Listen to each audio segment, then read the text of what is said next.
त्याज, ग्राह्य, द्रव्य शुद्धि, अशौच निर्णय तथा कर्तव्य का वर्णन।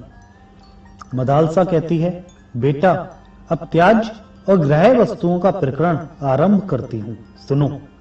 घी अथवा तेल में पका हुआ अन्न बहुत देर का बना हुआ अथवा बासी भी हो तो वह भोजन करने की योग्य है। गेहूं, जौ तथा गोरस की बनी हुई वस्तुएं तेल घी में ना भी बनी हो तो भी वे पूर्ववत ग्राह्य हैं। शंख, पत्थर, सोना चांदी, रस्सी, कपड़ा, साग, मूल, फल, विदल, मणि, हीरा, मूंगा, मोती तथा मनुष्य के शरीर की शुद्धि जल से होती है। लोहे के हथियारों की शुद्धि पानी से धोने तथा पत्थर या स्थान पर रगड़ने से होती है। जिस पात्र में तेल या घी रखा गया हो उसकी सफाई गर्म जल से होती है। सूप, धान्य राशि, मृग चर्म, मूसल, ओखली तथा कपड़ों के ढेर की शुद्धि जल छिड़कने मात्र से हो जाती है। वल्कल वस्त्र जल और मिट्टी से शुद्ध होते हैं। तृणकाष्ठ और औषधियों की शुद्धि जल छिड़कने से होती है। भेड़ के ऊन से बने कपड़े और केश यदि दोषयुक्त हो गए हों तो उनकी शुद्धि सरसों अथवा तिल की खली और जल से होती है। इसी प्रकार रुई के बने कपड़े पानी और छार से शुद्ध होते हैं। मिट्टी के बर्तन दोबारा पकाने से शुद्ध होते हैं। भिक्षा में प्राप्त अन्न, कारीगर का हाथ, बाजार में बिकने के लिए आई हुई शाख आदि वस्तुएं, स्त्रियों का मुख, गली से आई हुई वस्तु, जिसके गुणदोष का ज्ञान न हो ऐसी वस्तु और सेवकों की लाई हुई चीज सदा शुद्ध मानी गई है। जिसके शिशु ने अभी दूध पीना नहीं छोड़ा हो ऐसी स्त्री तथा दुर्गंध और बुदबुदों से रहित बहता हुआ जल स्वाभाविक शुद्ध है। समयानुसार अग्नि से तपाने, बुहारने, गायों के चलने फिरने, लीपने, जोतने और सींचने से भूमि की शुद्धि होती है। बुहारने से और देवताओं की पूजा करने से घर शुद्ध होता है। जिस पात्र में बाल या कीड़े पड़े हों, जिसे गाय ने सूंघ लिया हो तथा जिसमें मक्खियां पड़ी हों, उसकी शुद्धि राख और मिट्टी से मलकर जल के द्वारा धोने से होती है। तांबे का बर्तन खटाई से, रांगा और सीसा राख से और कांसे के बर्तनों की शुद्धि राख और जल से होती है। जिस पात्र में कोई अपवित्र वस्तु पड़ गई हो उसे मिट्टी और जल से तब तक धोएं जब तक कि उसकी दुर्गंध दूर ना हो जाए, इससे वह शुद्ध होता है। पृथ्वी पर प्राकृतिक रूप से वर्तमान जल जिससे एक गाय की प्यास बुझ सके शुद्ध माना गया है। गली में पड़ा हुआ वस्त्र वायु के लगने से शुद्ध होता है।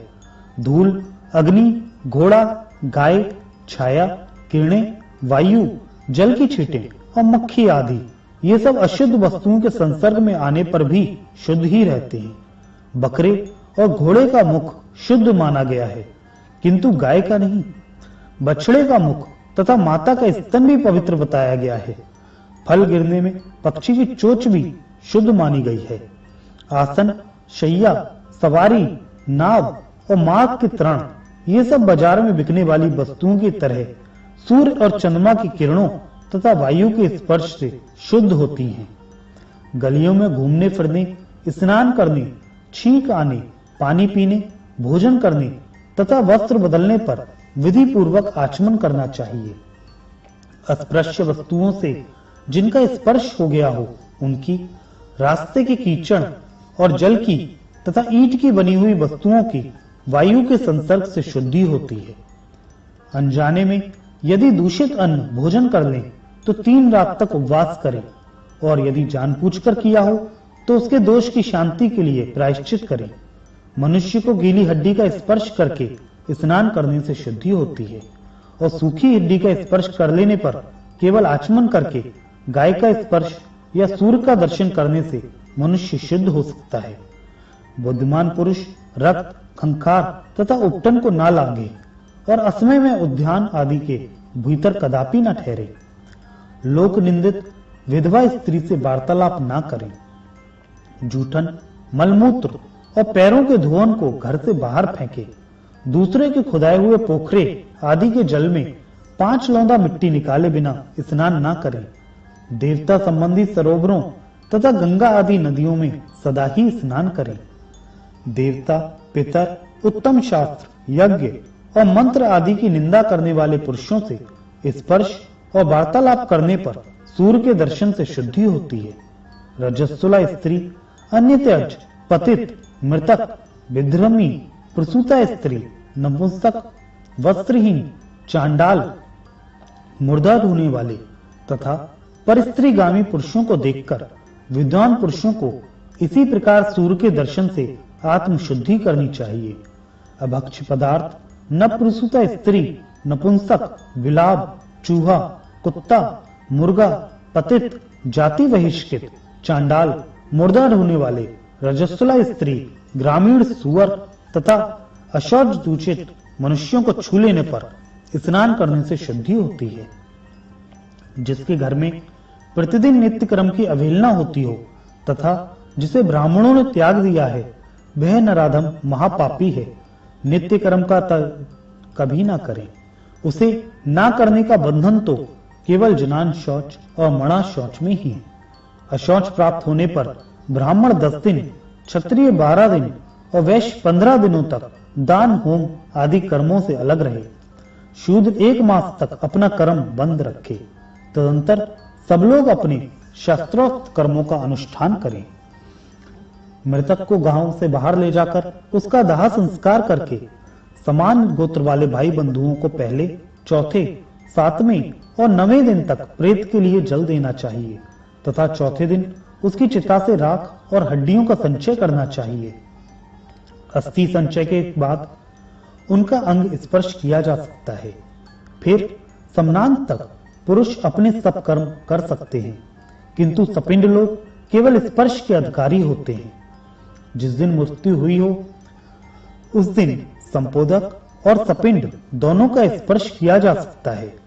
वृक्ष, सर्प, गौ, दाणों वाले जीव, शस्त्र, जल, फांसी, अग्नि, विष, पर्वत गिरने तथा उपवास आदि के द्वारा मृत्यु होने पर अथवा बालक, परदेशी एवं परिवाजक की मृत्यु होने पर तत्काल अशौच निवृत्त हो जाता है तथा कुछ लोगों का मत है कि 3 दिनों तक अशौच रहता है। यदि सपिंडों में से एक की मृत्यु हो जाने के बाद थोड़े ही दिनों में दूसरे की भी मृत्यु हो जाए तो पहले के अशौच में जितने दिन बाकी हों उतने ही दिनों के भीतर दूसरे का भी श्राद्ध आदि कर्म पूर्ण कर देना चाहिए। जनाना शौच में भी यही विधि देखी जाती है। सपिंड तथा समनोदक व्यक्तियों में एक के बाद दूसरे के जन्म होने पर भी पहले के साथ ही दूसरे का भी अशौच निवृत्त हो जाता है। पुत्र का जन्म होने पर पिता को वस्त्र सहित स्नान करना चाहिए। उसमें भी यदि एक के जन्म के बाद दूसरे का जन्म हो जाए तो पहले जन्मे हुए बालक के दिन पर ही दूसरे की भी शुद्धि बताई गई है। लोक में जो वस्तु अधिक प्रिय हो तथा घर में जो भी वस्तु अत्यंत प्रिय जान पड़े उसको अक्षय बनाने की इच्छा रखने वाले पुरुष को उचित है कि वह उसे गुणवान व्यक्ति को दे। अशौच के दिन पूरे हो जाने पर जल, वाहन, आयुध, चाबुक और दंड का स्पर्श करके सब वर्णों के लोग पवित्र हो अपने अपने वर्ण धर्म का अनुष्ठान करें, क्योंकि वह इस लोक और परलोक में भी कल्याण देने वाला है। तीनों वेदों का सर्वदा स्वाध्याय करें, विद्वान बने, धर्मानुसार धन का उपार्जन करें और उसे यत्न पूर्वक यज्ञ में लगावें। जिस कर्म को करते समय अपने मन में घृणा ना हो और जिसे महापुरुषों के सामने प्रकट करने में कोई संकोच ना हो, ऐसा कर्म निशंक होकर करना चाहिए। बेटा, ऐसे आचरण वाले गृहस्थ पुरुष को धर्म, अर्थ और काम की प्राप्ति होती है तथा इस लोक और परलोक में भी उसका कल्याण होता है। माता से इस प्रकार उपदेश ग्रहण करके राजा ऋतुध्वज के पुत्र अलर्क ने युवावस्था में ही विधि पूर्वक अपना विवाह किया। उससे अनेक पुत्र उत्पन्न हुए। उसने यज्ञों द्वारा भगवान का यज्ञ किया और हर समय वह पिता की आज्ञा का पालन करने में संलग्न रहता था। तदंतर बहुत समय के बाद बुढ़ापा आने पर धर्मपरायण महाराज ऋतुध्वज ने अपनी पत्नी के साथ तपस्या के लिए वन में जाने का विचार किया और पुत्र का राज्याभिषेक करा दिया। उस समय मदालसा ने अपने पुत्र को विषय भोग विषयक आसक्ति को हटाने के लिए उससे यह अंतिम वचन कहा, बेटा, गृहस्थ धर्म का अवलंबन करके राज्य करते समय यदि तुम्हारे ऊपर प्रिय बंधु के वियोग से, शत्रुओं की बाधा से अथवा धन के नाश होने वाला कोई असंख दुख आ पड़े, तो मेरी दी हुई इस अंगूठी से यह उपदेश पत्र निकालकर, जो रेशमी वस्त्र पर बहुत सूक्ष्म अक्षरों में लिखा गया है, तुम अवश्य पढ़ना, क्योंकि ममता में बंधा रहने वाला ग्रस्त दुखों का केंद्र होता है।